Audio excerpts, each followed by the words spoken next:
Hello everyone, welcome to my YouTube channel. Students, इस video में मैं आप लोगों को बिहार बोर्ड ने जो क्लास 10 के लिए ऑफिशियल मॉडल पेपर जारी किया है वो 2026 के लिए, उसी के क्वेश्चन आंसर करा रहा हूँ।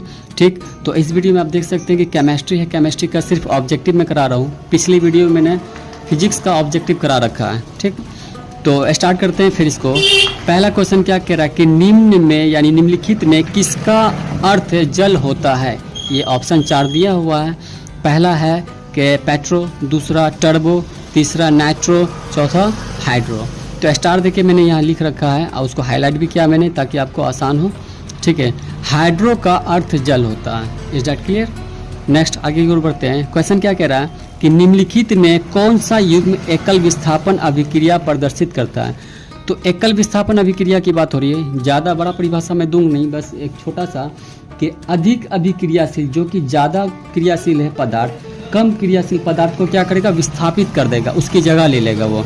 ठीक है, जैसे कि यहाँ देख लीजिए आप क्या कह रहा है पहला ऑप्शन में कि NaCl क्या है, ये सोडियम क्लोराइड है। ठीक है, तो सोडियम क्लोराइड, विलियन क्लोराइड, विलियन एवं कॉपर धातु, इसको क्या कह रहा है कि क्या कॉपर धातु इसका जो जगह ले पाएगा, कॉपर इसका जगह ले पाएगा सोडियम का? तो नहीं, सोडियम तो खुद एक अभिक्रियाशील, जो ये ज़्यादा अधिक अभिक्रियाशील है, तो कॉपर इसका जगह ले नहीं पाएगा। ठीक है, सोडियम के पास अगर कॉपर आएगा तो सोडियम कहेगा भाई तू जा, मेरे पास तुम्हारा कोई काम नहीं। ठीक है, यानी मेरे अंगने में तुम्हारा कोई काम है ही नहीं, तो सोडियम का जगह जो सी कॉपर ले नहीं पाएगा। ठीक, अच्छा सोडियम की बात करें। सोडियम देखिए, सोडियम एक ऐसा धातु है, सोडियम क्या है, धातु है। ठीक है, तो सोडियम एक ऐसा धातु है जिसको कि चाकू से काटा जा सकता है। अगर आपको ये भी क्वेश्चन आ जाए कि कौन सा ऐसा धातु जैसे कि चाकू से काटा जाता है, तो सोडियम को चाकू से काटा जा सकता है। ठीक, आगे की ओर देख लीजिए, यहाँ पर Mg मैग्नीशियम क्लोराइड, ठीक है, विलियन एवं कॉपर, क्या इसका जगह ले सकता है कॉपर? तो नहीं, इसमें भी नहीं हो सकता। FeSO4 यानी कि फेरस सल्फेट में भी इसका काम नहीं है। ठीक है, अब यहाँ देख लीजिए, यहाँ पर डी ऑप्शन में कि AgNO3 सिल्वर नाइट्रेट। AgNO3 देखिए, सिल्वर क्या है, कॉपर से कम अधिक अभिक्रियाशील है। ठीक है, कम जो से इसके से क्रियाशील है, तो जब कम है तो क्या करेगा, ये इसके जगह पे आएगा, इसको कहेगा भाई तू साइड हो, मैं तुम्हारी जगह ले रहा हूँ। ठीक है, इसके लाइन में क्या करेगा, वो आके खड़ा हो जाएगा और कहेगा, ये कहेगा कि भाई तुम यहाँ, कहेगा कि हम जहाँ खड़े हो जाते हैं लाइन वहीं से शुरू होती है। ठीक, तो क्या करेगा, इसकी जगह ले लेगा। तो उसको मैं लिख के दिखा रहा हूँ कैसे। यहाँ देखिए, मान लीजिए ये क्या है, AgNO3 है। ठीक है, अब AgNO3 है, प्लस क्या किया, ये कॉपर जो है इसके साथ जुड़ेगा अब, यानी कि कॉपर इसका जगह लेना चाह रहा है। तो देखिए, ये तो हो गया आपको अभिकारक। ठीक, अभिकारक। अब ये आगे की ओर प्रतिफल जो बनाएगा, देखिए इसमें आगे की ओर क्या करेगा, इसको ये कॉपर इसका जगह पहले लेगा, Cu यानी कॉपर, NO3 हॉल्ट 2 प्लस की, अब ये Ag लास्ट में चलाएगा। ठीक है, तो ये देखिए ये इसका बना। ठीक है, पहले क्या था, AgNO3 पहले ये था, अब क्या किया, कॉपर इसके साथ क्या किया, जुड़ गया। अब कॉपर जुड़ने के बाद ये कॉपर क्या किया, पहले इसके स्थान पे आ गया। ठीक है, इसको क्या किया, साइड कर दिया, भाई तू साइड हो जा, मैं तुम्हारी जगह खड़ा हो रहा हूँ। ठीक है, तो इसको साइड करके क्या किया, कॉपर पहले आ गया, NO3 हॉल 2, उसके बाद प्लस का Ag यानी NO3 बीच में, फिर प्लस का क्या हुआ, ये Ag यानी सिल्वर लास्ट में चला गया। तो अब यहाँ पर इसको हम ये लिख सकते हैं, इसको हाईलाइट कर देते हैं, इसका आंसर क्या हो जाएगा। अब यहाँ क्या पूछा था कि निम्नलिखित में कौन सा युग्म एकल विस्थापन अभिक्रिया प्रदर्शित करता है, तो बस यही है ऑप्शन, इसका डी हो जाएगा कि एकल विस्थापन अभिक्रियाशील इसको क्या कर प्रदर्शित कर रहा है इसको। तो इसका ऑप्शन, इसको हाईलाइट कर रहा हूँ मैं। ठीक है, ऑप्शन डी इसका हो जाएगा। देखो वीडियो थोड़ा लंबा हो सकता है पर आपको समझ में खूब अच्छे से आएगा। ठीक, वीडियो को पूरा वॉच करना है। नेक्स्ट क्वेश्चन क्या कह रहा है कि साग सब्जियों का विघटित होकर कंपोस्ट बनना किस अभिक्रिया का उदाहरण है। ठीक है, साग सब्जी का विघटित होकर कंपोस्ट बनना किस अभिक्रिया का उदाहरण है। तो यहाँ देखिए स्टार देखिए मैंने लिखा है कि साग सब्जियों का विघटित होकर कंपोस्ट बनना ऊष्माक्षेपी अभिक्रिया कहलाता है, या फिर उदाहरण है। ठीक है, तो ऊष्माक्षेपी देखिए यहाँ कहाँ ऊष्माक्षेपी, ये रहा ऑप्शन बी इसका। So this is the right answer of this question. ठीक, ये रहा इसका आंसर। नेक्स्ट, यहाँ क्या कह रहा है कि निम्न में कौन ऑक्सीकरण की क्रिया नहीं है। ऑक्सीकरण की क्रिया नहीं, देखिए दहन जो है ये ऑक्सीकरण की क्रिया है, बिना ऑक्सीजन का है नहीं इसका काम।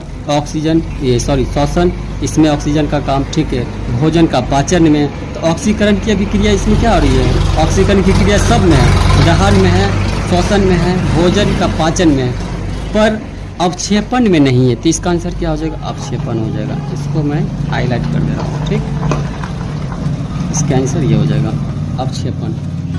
आगे की ओर बढ़ते हैं।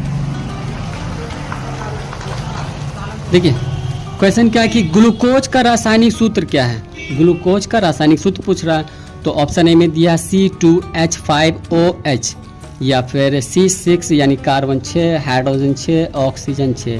तो ना ये होगा ना ये होगा ना ऑप्शन डी होगा, ऑप्शन सी इसका आंसर हो जाएगा। ठीक है, ऐसे समझना, आगे पीछे 6, बीच में 12। ठीक है, कार्बन 6, हाइड्रोजन 12, ऑक्सीजन कितना, यहाँ ऑक्सीजन 6 हो जाएगा। तो C6H12O6, तो ये इसका आंसर हो जाएगा। ठीक, इसको भी हाईलाइट कर रहा हूँ मैं, आंसर को हाईलाइट कर देते हैं।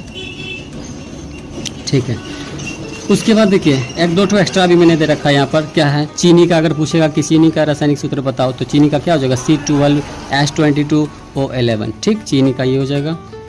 चीनी का इसको भी हाईलाइट कर दे रहा हूँ, चीनी का।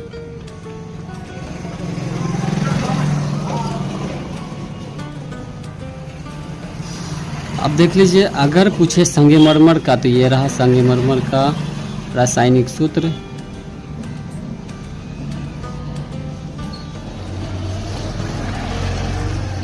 ठीक, संगमरमर का रासायनिक सूत्र। आगे की ओर बढ़ते हैं। क्वेश्चन क्या कह रहा है कि निम्नलिखित में कौन समीकरण संतुलित नहीं है। अब देखिए यहाँ संतुलित है भी और नहीं भी है, तो कुछ ऑप्शन है जो कि संतुलित है और कुछ नहीं है। कुछ क्या, एक ही तो नहीं होगा इसमें संतुलित। तो देख लेते हैं, पहला ऑप्शन क्या है कि 2H2+O2, तीर के बाद क्या दिया है, यानी प्रतिफल में 2H2O। तो आप देख सकते हैं यहाँ अभिकारक में हाइड्रोजन कितना है, 2 इधर और 2 इधर, तो हाइड्रोजन 4 हो गया। प्लस का पेन ले लेते हैं, क्योंकि इससे क्या हो रहा है देख रहे हैं, जगह जगह पर ये लग रहा है।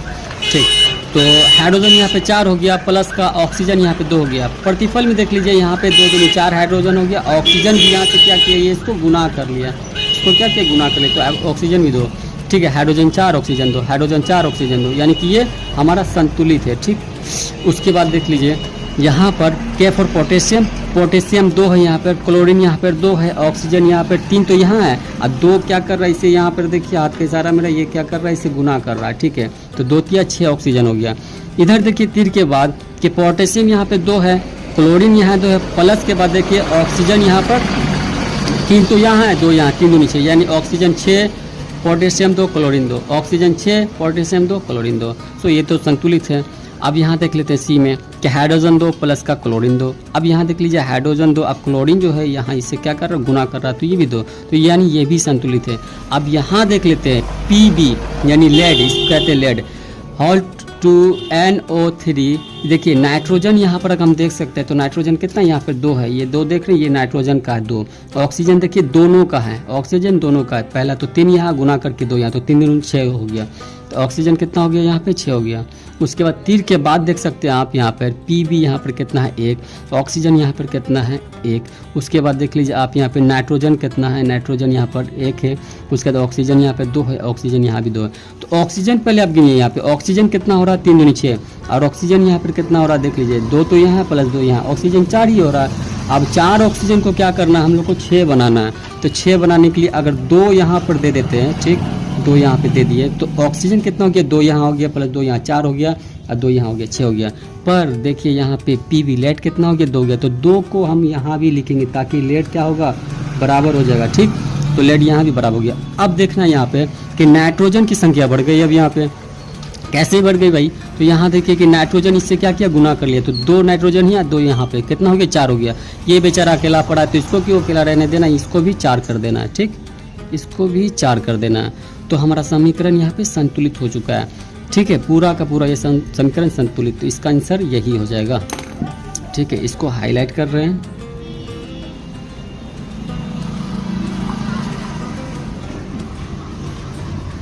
चलिए, ये हमारा समीकरण संतुलित हो चुका है। ठीक, आगे की ओर बढ़ते हैं क्वेश्चन में। क्वेश्चन क्या कह रहा है कि कोई विलियन लाल लिटमस को नीला कर देता है, उसका पीएच मान यानी कि पीएच संभवतः क्या हो जाएगा। देखिए, लाल लिटमस को क्या कर रहा है, नीला कर रहा है, तो आंसर तो खैर यही होगा, इसका 11 हो जाएगा। लेकिन एक बात समझिएगा, पहले तो यहाँ 11 पे ऑप्शन पे, चलिए इसका आंसर 11 हो जाएगा। ठीक, अब ये समझिएगा यहाँ पे कि अगर मान लीजिए 7 से पहले नीचे की ओर आ रहा है, तो 7 से नीचे आएगा तो क्या हो जाएगा, वो अम्लीय हो जाएगा। ठीक है, अम्लीय हो जाएगा। अगर बीचम बीच 7 का आ रहा है तो क्या हो जाएगा, उदासीन हो जाएगा। अगर वो 7 क्रॉस कर रहा है, 7 के पार आ रहा है, 7 के बाद, ठीक है, तो क्या हो जाएगा, वो क्षारीय हो जाएगा। लेकिन यहाँ क्या कह रहा है कि कोई विलियन लाल लिटमस को नीला कर देता है, उसका पीएच मान समझौता क्या होगा, तो पीएच मान समझौता कितना हो जाएगा, 11 हो जाएगा वो। ठीक है, नेक्स्ट आगे की ओर बढ़ते हैं। क्वेश्चन देखिए, यहाँ क्या कह रहा है कि यशद पुष्प क्या है। अब यशद पुष्प क्या है, ZnSO4 नहीं, ZnCl2 नहीं, ZnO, ठीक है, यानी कि जिंक ऑक्साइड, इसे ही यशद पुष्प कहते हैं या फिर फिलॉसफर वुल भी कहते हैं इसको। ठीक है, याद रखिएगा, इसको ही फिलॉसफर वुल भी कहते हैं। तो इसका आंसर क्या हो जाएगा, ये वाला हो जाएगा। इस पे हाईलाइट कर देते हैं। तो ये देखो हमारा आंसर यही राशि ऑप्शन। नेक्स्ट, निम्न में कौन चूने के पानी को दूधिया कर देता है। तो आगे बढ़ते हैं, इसका आंसर देखते हैं। फिर चूने के पानी को दूधिया कर देता है। ठीक है, तो देखिए यहाँ हम देख सकते हैं ऑप्शन में दिया है Cl2, ठीक है, O2, NO2, CO2। तो चूने के पानी को दूधिया कौन करेगा, कार्बन डाइऑक्साइड। ये गैस जो है, सो कार्बन डाइऑक्साइड ये तो गैस है। ठीक है, ये क्या करेगा कि चूने के पानी को क्या करेगा, दूधिया कर देगा। तो इसका आंसर क्या हो जाएगा, CO2। इस ऑप्शन पे मैं हाईलाइट कर रहा हूँ। ठीक, यानी कि यही इसका आंसर हो जाएगा। This is the right answer of this question. ठीक है, आगे की ओर बढ़ते हैं। देखिए इसमें क्या कह रहा कि मधुमक्खी के डंक में निम्नलिखित में से कौन सा अम्ल होता है। तो मधुमक्खी का डंक का बात पूछ रहा है। तो अब देखिए यहाँ मधुमक्खी ही नहीं बल्कि यहाँ देखिएगा कि मधुमक्खी हो या चींटी हो या बिच्छू हो या फिर कुछ मछली होता है जैसे सिंगी मछली, मांगुर, ये सब होता है ना। आई थिंक आप समझते होंगे सिंगी मछली या मांगुर मछली जो होता है सबको। तो मधुमक्खी का डंक हो या चींटी का या बिच्छू का या सिंगी मछली वगैरह इत्यादि, ठीक है, इस सब के डंक में क्या होता है, मेथेनाइक अम्ल पाया जाता है या फिर इसी को फार्मिक अम्ल भी कहते हैं, इसी को फार्मिक अम्ल भी कहते हैं, पाया जाता है। इसका जो सूत्र होता है HCOOH होता है। अच्छा, इसके राहत के लिए क्या कर सकते हैं, इसके राहत के लिए यहाँ देखिए लिखा हुआ, लिख दिया मैंने कि राहत के लिए बेकिंग सोडा जो होता है, बेकिंग सोडा वो लगा सकते हैं। ठीक है, हाँ, लेकिन ये तो मधुमक्खी चींटी वगैरह की बात होगी, सिंगी मछली ज़्यादा फर्क नहीं पड़ता है, ठीक है, इसके ढंग से। लेकिन बिच्छू जो होता है वो थोड़ा ज़्यादा, काफ़ी जहरीला होता है, इसमें ज़्यादा पाया जाता है। ठीक है, तो ये तो राहत तो दे देगा, पर ज़्यादा बेहतर होगा कि आप डॉक्टर से दिखाएं अगर बिच्छू काटे तो। ठीक है, आगे की ओर बढ़ते हैं कि प्लास्टर ऑफ पेरिस का रासायनिक सूत्र क्या है। प्लास्टर ऑफ पेरिस, तो देखिए प्लास्टर ऑफ पेरिस का जो रासायनिक सूत्र हो जाएगा वो आपको इसमें ऑप्शन में दिया है CaSO4 या फिर CaSO4 इंटू 5H2O या CaSO4 इंटू हाफ H2O। तो इसका आंसर यही हो जाएगा। ठीक है, ऑप्शन बी, इसको हाईलाइट कर रहे हैं। This is the right answer of this question. Okay, आगे की ओर देख लीजिएगा। क्वेश्चन कह रहा है कि अम्ल और क्षार आपस में अभिक्रिया कर बनाते हैं तो क्या बनाते हैं। तो अम्ल और क्षार आपस में अभिक्रिया कर, यहाँ स्टार देखे में लिखा है कि अम्ल और क्षार आपस में अभिक्रिया कर लवण बनाते हैं। ठीक है, तो लवण देखिए कहाँ लिखा हुआ, ये रहा ऑप्शन सी। इसका ऑप्शन सी आंसर हो जाएगा इसका। ठीक है, आगे की ओर बढ़ते हैं।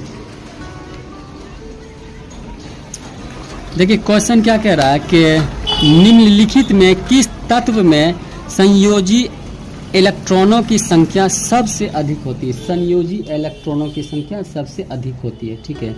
तो देखिए इसमें क्या क्या है, Si यानी कि सिलिकॉन है। अब सिलिकॉन क्या है, ये एक उपधातु है, ठीक है। सिलिकॉन ये एक उपधातु है, इसकी परमाणु संख्या 14 होती है, ठीक। यहाँ हम लिख देते हैं, इस तरह से देख लीजिएगा कि सिलिकॉन की जो परमाणु संख्या होती है वो क्या होती है,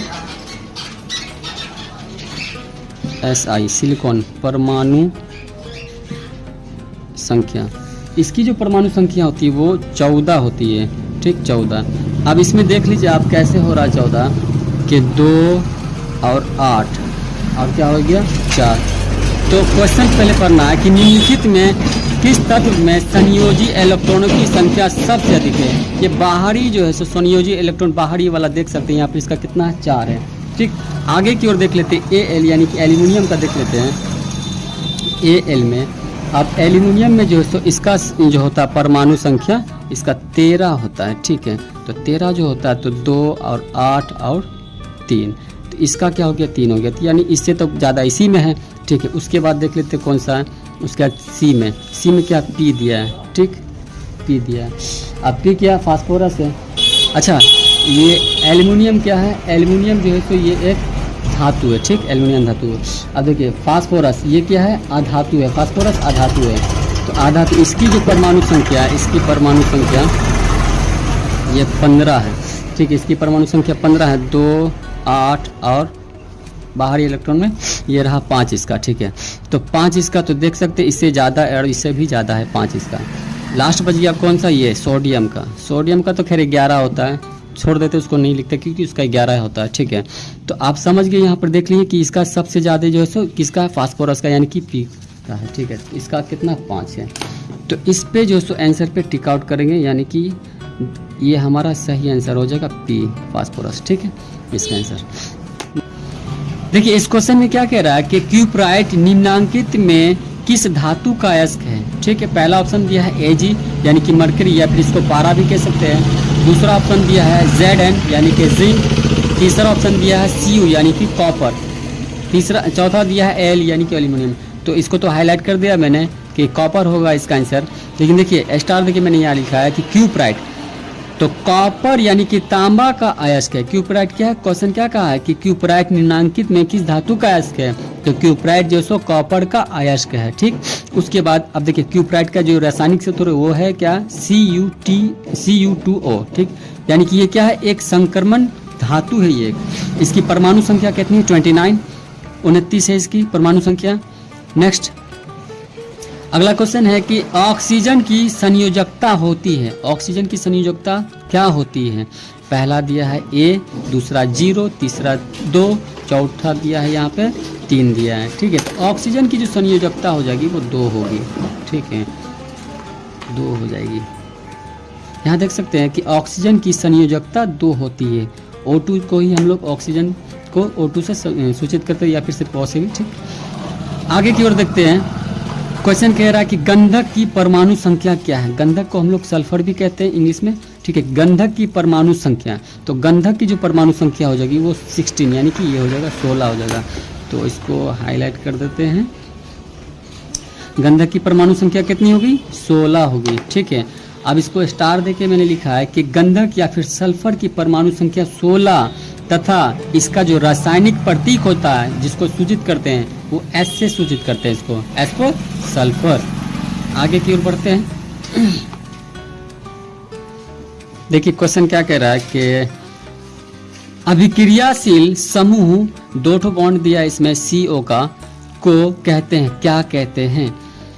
एल्डिहाइड समूह कहते हैं, ईथर समूह कहते हैं, एल्कोहल समूह कहते हैं, या डी में कार्बोनिल समूह कहते हैं। इसका आंसर यही हो जाएगा, कार्बोनिल समूह कहते हैं। इसको हाईलाइट कर दे रहा हूँ, ठीक है, इसका आंसर यही हो जाएगा।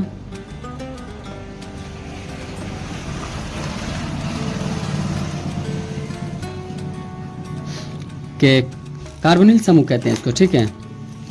आगे की ओर देख लेते हैं क्वेश्चन क्या है कि वेल्डिंग वेल्डिंग में किस गैस का उपयोग होता है? वेल्डिंग में किस गैस का उपयोग होता है? पहला ऑप्शन दिया है मैथेन, दूसरा दिया है एथाइन, तीसरा दिया है एथेन, चौथा दिया है एथीन। ठीक है, तो इसका आंसर क्या हो जाएगा? मैथेन होगा या फिर क्या हो जाएगा? तो देखिए स्टार देखिए मैंने लिखा है यहाँ पे कि वेल्डिंग में एथाइन गैस का उपयोग ऑक्सीजन के साथ किया जाता है। एथाइन, अब देख लीजिए इसमें एथाइन कहाँ है, ये रहा एथाइन, ऑप्शन बी, इसको टिक आउट कर लेते हैं। ठीक है, ऑप्शन बी। आगे की ओर देखते हैं क्वेश्चन, कार्बन आवर्त सारणी के किस के लिखा है यहाँ पर, में लिखा गया था मिस से, तो कार्बन आवर्त सारणी के किस वर्ग का सदस्य है? तो कार्बन आवर्त सारणी के 14वें नंबर का यानी कि 14 नंबर का क्या है, वर्ग का सदस्य है। इसका आंसर क्या हो जाएगा? ये हो जाएगा। ठीक, 14 हो जाएगा इसका आंसर। तो स्टार देखिए मैंने यहाँ पे लिखा है कि कार्बन आवर्त सारणी के 14 नंबर वर्ग का सदस्य है। ठीक है, अगला क्वेश्चन देखिए क्या कह रहा है कि एथाइन में कार्बन परमाणुओं के बीच कितने सहसंयोजक बंधन बनाते हैं? तो कितने सहसंयोजक बंधन बनाते हैं? 3 बनाते हैं। ठीक है, इसका देख लीजिए कि एथाइन में कार्बन परमाणुओं के बीच 3 सहसंयोजक बंधन बनाते हैं। इसका आंसर हो जाएगा 3, ऑप्शन सी। ठीक, देखिए इस क्वेश्चन में क्या कह रहा है कि निम्नलिखित में कौन सबसे अधिक क्रियाशील हैलोजन है? ठीक है, पहला है फ्लोरीन, ऑप्शन ए में दिया है, ऑप्शन बी में दिया क्लोरीन, ऑप्शन सी में दिया ब्रोमीन, ऑप्शन डी में दिया है आयोडीन। इसका आंसर हो जाएगा ये फ्लोरीन हो जाएगा आंसर। ठीक है, सबसे अधिक क्रियाशील है। ठीक है, इसको चलिए आगे की ओर बढ़ते हैं। कह रहा है कि आवर्त सारणी में कितने आवर्त होते हैं? आवर्त सारणी जो है पीरियोडिक टेबल में, उसमें कितने आवर्त होते हैं? ठीक है, तो ऑप्शन ए में दिया 5, बी में दिया 6, सी में दिया 7, डी में दिया 8। तो इसका आंसर क्या हो जाएगा? 7 हो जाएगा। ठीक है, कि आवर्त सारणी में 7 आवर्त, एक्स्ट्रा भी मैंने लिख दिया यहाँ पे कि वर्ग की अगर बात करें तो 18 वर्ग होते हैं। तत्व की बात करेगा कुल तत्व 118 होते हैं। ठीक है, तो जो इसका आंसर होगा वो 7 ये रहा। ठीक, आगे की ओर बढ़ते हैं कि पोटेशियम, देखिए पोटेशियम की परमाणु संख्या 19 है, इसकी संयोजकता, तो इससे बात ये पता चली कि पोटेशियम की परमाणु संख्या कितनी है, तो 19 है। ठीक है, पोटेशियम की परमाणु संख्या 19 है, इसकी संयोजकता क्या होगी? तो संयोजकता इसकी 1 हो जाएगी पोटेशियम की। ठीक है, देखिए पोटेशियम की परमाणु संख्या 19, संयोजकता 1, संकेत क्या है इसका? के से इसको सूचित करते हैं। ठीक है, तो इस पे टिक आउट करेंगे या इनके इसको हाईलाइट कर लेते हैं। आगे देखिए, आधुनिक आवर्त सारणी में ऊर्ध्वाधर स्तंभों की संख्या होती है तो कितनी होती है? 7 होती है, 10 होती है, 16 होती है या फिर 18? तो देखिए यहाँ मैंने क्या कहा था, ऊर्ध्वाधर स्तंभ पूछे या फिर वर्ग पूछे, तो क्या है? वर्ग 18 है इसका। आधुनिक आवर्त सारणी में ऊर्ध्वाधर स्तंभों की संख्या 18 यानी कि 18 है, तो इसका क्या हो जाएगा? 18 ये रहा। ठीक, आगे की ओर बढ़ते हैं।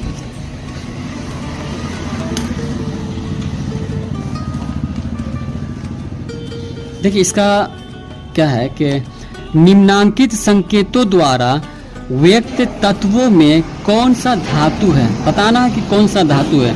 ऑप्शन ए में दिया है ए, इसका देखिए ये क्या किया है कि संख्या जो है सो इसका संख्या कितना 6 दे दिया और भार कितना दे दिया 19। इसमें दिया है 12 और 24, इसमें दिया सी का दिया 6 और 12, डी में दिया है 8 और 16। तो इसको देखिए समझने के लिए यहाँ पे मैंने अच्छे से लिख दिया है ताकि आपको अच्छे से समझ में आ जाए। ठीक है, ए में देखिए अगर ए की बात करेंगे यहाँ पर तो देखिए ए में क्या हो जाएगा, यहाँ 19 जो होता है परमाणु भार किसका होता है? फ्लोरीन का होता है। उसकी परमाणु संख्या कितनी होती है? 9 होती है या 9। तो इसको देखिए स्टार देखिए मैंने यहाँ पे लिखा कि एफ यानी फ्लोरीन, ये क्या फ्लोरीन है क्या? तो अधातु है, फ्लोरीन एक अधातु है। ठीक है, इसका जो परमाणु भार हो जाएगा, इसका जो भार हो जाएगा ऊपर ये 19 हो जाएगा और जो संख्या हो जाएगा ये 9 हो जाएगा। ठीक, अब इसकी बात कर लेते कि 24 और 12 वाला। तो देखिए यहाँ बी का जो ऑप्शन है उसमें क्या हो जाएगा, Mg यानी कि मैग्नीशियम। अब मैग्नीशियम है क्या, एक धातु है, तो मैग्नीशियम का जो परमाणु भार होता है वो होता है 24 और इसका जो परमाणु संख्या होता है वो होता है 12। ठीक है, यहाँ 24 और 12 दिया, बी कर दिया इसको, तो ये किसका हो जाएगा, मैग्नीशियम हो जाएगा। क्या क्या रहा है कि निम्नांकित संकेतों द्वारा व्यक्त तत्वों में कौन सा धातु है, बात हो रही धातु की। ठीक है, तो ये तो अधातु, ये तो होगा नहीं। अब ये तो धातु है तो जाहिर सी बात है ये हो जाएगा इसका, क्योंकि धातु की बात कर रहा है तो मैग्नीशियम एक धातु है। अब देख लीजिए उसको भी बता देते हैं, ये जो 2 ठो बच गया है कि सी में, देखिए सी में अब सी दिया है तो सी का परमाणु संख्या कितना होता है, 6 होता है, और परमाणु भार इसका कितना होता है, सी फॉर कार्बन। ठीक है, कार्बन का परमाणु संख्या 6 है, परमाणु भार इसका 12 होता है, तो इसका तो ठीक दिया है 6 और 12। ठीक है, और ये क्या है, एक अधातु है, तो ये तो होगा नहीं क्योंकि धातु की बात हो रही है यहाँ। डी में देख लेते हैं, अब जो 16 और 8 ये ऑक्सीजन का होता है, यानी कि ऑक्सीजन की जो परमाणु संख्या होती है वो 8 होती है, ऑक्सीजन की जो परमाणु भार होती है वो 16 यानी कि 16 होती है। तो ऑक्सीजन क्या है, एक अधातु है। ठीक है, बात हमारा क्या हो रहा था, धातु का हो रहा था ना, तो ये हमारा आंसर हो जाएगा इसका बी वाला। ठीक है, ये वाला हो जाएगा बी वाला आंसर इसका, ये हो जाएगा आंसर इसका। ठीक है, आगे की ओर बढ़ते हैं, आई होप कि आपको समझ में आया होगा। आगे की ओर बढ़ते हैं कि निम्नांकित में वनों पर आधारित उद्योग कौन है। तो वनों पर जो आधारित उद्योग है वो कौन सा है, कागज उद्योग है, टिम्बर उद्योग है, या फिर लाख उद्योग है, तो ये सब हो जाएगा इसका। ठीक है, ये सारे उद्योग कागज पे आधारित है, वनों पे आधारित है। ठीक है, इसका क्या हो जाएगा आंसर, इनमें से सभी, इनमें से सभी।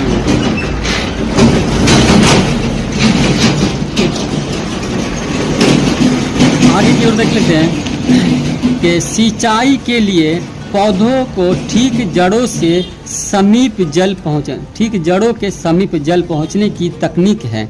तो क्या है, फिर से समझिए कि सिंचाई के लिए पौधों को ठीक जड़ों के समीप जल पहुंचाने की तकनीक क्या है, यानी कि पौधा जो है उसके जड़ के नज़दीक, जड़ के समीप जो पानी जाएगा वो उसका क्या है, तकनीक क्या है पानी जाने का।